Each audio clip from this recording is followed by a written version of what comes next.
Chilukuru Balaji temple ప్రధాన అర్చకులు రంగరాజన్ను BRS working president KTR పరామర్శించారు. రంగరాజన్పై కొందరు గుర్తు తెలియని దుండగులు నిన్న దాడి చేశారు. రంగరాజన్పై దాడిని బీఆర్ఎస్ వర్కింగ్ ప్రెసిడెంట్ కేటీఆర్ తీవ్రంగా ఖండించారు.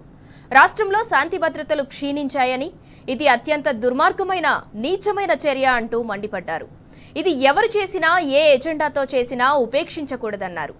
దైవ సేవలో నిమగ్నమయ్యే రంగరాజన్ కుటుంబ పరిస్థితి ఇలా ఉంటే రాష్ట్రంలో శాంతి భద్రతలు ఏ విధంగా ఉన్నాయో అర్థం చేసుకోవచ్చన్నారు KTR.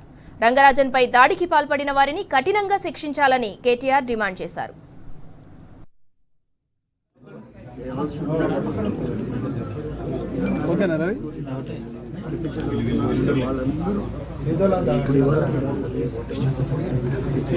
They're like family, 100%. She'll always be there. మేము ఉంటే కూడా ఒక ఫోన్ కొట్టండి, అనంత రెడ్డి గారు లోకల్ వాళ్ళందరూ ఉంటారు, మీకు పండుగ ఒక మాట స్వప్న గారు వాళ్ళందరూ ఉంటారు. కానీ అంత ఒక్క ఫోన్ చేయడం మీరు నాన్నగారు నమస్కారం పెట్టండి.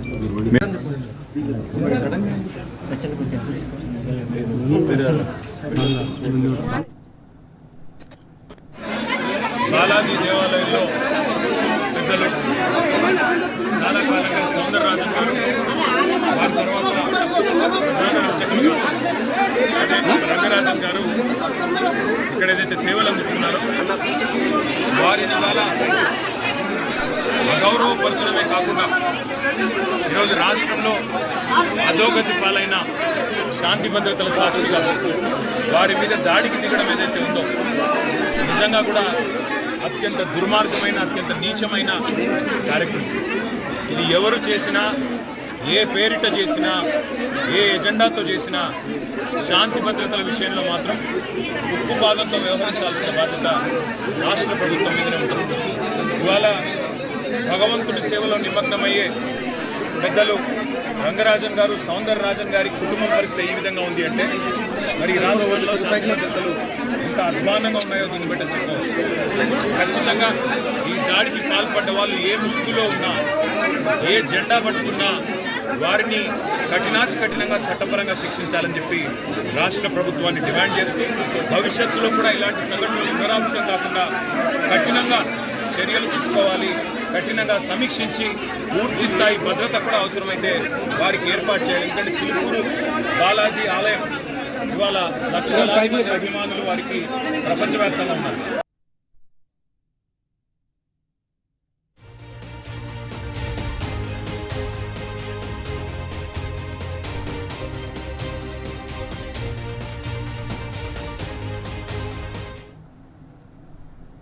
చిలుకూరు బాలాజీ టెంపుల్ ప్రధాన అర్చకులు రంగరాజన్పై జరిగిన దాడిని బీఆర్ఎస్ వర్కింగ్ ప్రెసిడెంట్ తీవ్రంగా ఖండించారు. ఇక ఇదే అంశానికి సంబంధించి మరింత సమాచారం మా ప్రతినిధి కిరణ్ అందిస్తారు. కిరణ్, రంగరాజన్పై జరిగిన దాడిని బీఆర్ఎస్ వర్కింగ్ ప్రెసిడెంట్ తీవ్రంగా ఖండించారు. బీఆర్ఎస్ శ్రేణులతో కలిసి వెళ్లి మరీ రంగరాజన్ని, వారి కుటుంబ సభ్యులను పరామర్శించారు. దీనికి సంబంధించిన అప్డేట్ ఏంటి?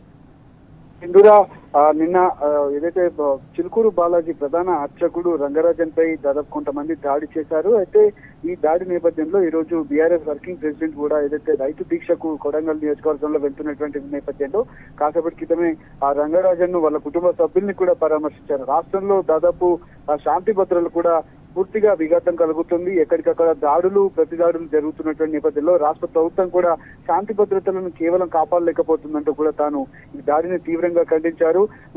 భగవంతుని సేవలో ఉన్నటువంటి రంగరాజన్ తో పాటు ఇటు సౌందరరాజన్ వాళ్ళ తండ్రి ఎవరైతే ఉన్నారో వాళ్ళ కుటుంబం ఏ విధంగా ఉందో మనం అర్థం చేసుకోవచ్చు. రాష్ట్రంలో పరిస్థితి వీరిపైన ఈ విధంగా ఉందంటే రాష్ట్రంలో ఉన్నటువంటి పూర్తి పరిస్థితులు ఏ విధంగా ఉన్నాయో అర్థం చేసుకోవచ్చు అంటూ కూడా ఈ దాడిని తీవ్ర స్థాయిలో ఖండించారు. తనతో పాటు ఎమ్మెల్యేలు సవితాంద్రారెడ్డితో పాటు పాడి కౌశిక్ రెడ్డి, బాల్క సుమన్, ఆర్ఎస్ ప్రవీణ్ కుమార్ తో పాటు మిగతా నేతలందరూ కూడా వారి కుటుంబ సభ్యులను పెద్ద ఎత్తున కార్యకర్తలతో కూడా పరామర్శించినటువంటి పరిస్థితులు కనబడుతున్నాయి. ఖచ్చితంగా మీ కుటుంబానికి అండగా మేముంటాము.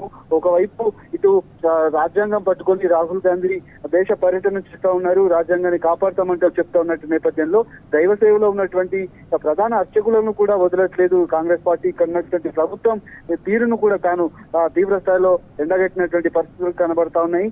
కుటుంబానికి ఖచ్చితంగా మేము అండగా ఉంటాము, ఏ కష్టం వచ్చినా మాకు చెప్పండి అంటూ కూడా ఇటు ఎవరైతే సబితాంధ్రారెడ్డితో పాటు కార్తిక్ రెడ్డి ఎవరైతే ఉన్నారో వాళ్ళను చూసుకోవాలంటూ కూడా తనకు వాళ్ళకి భరోసా ఇచ్చినటువంటి పరిస్థితులు కనబడతా ఉన్నాయి.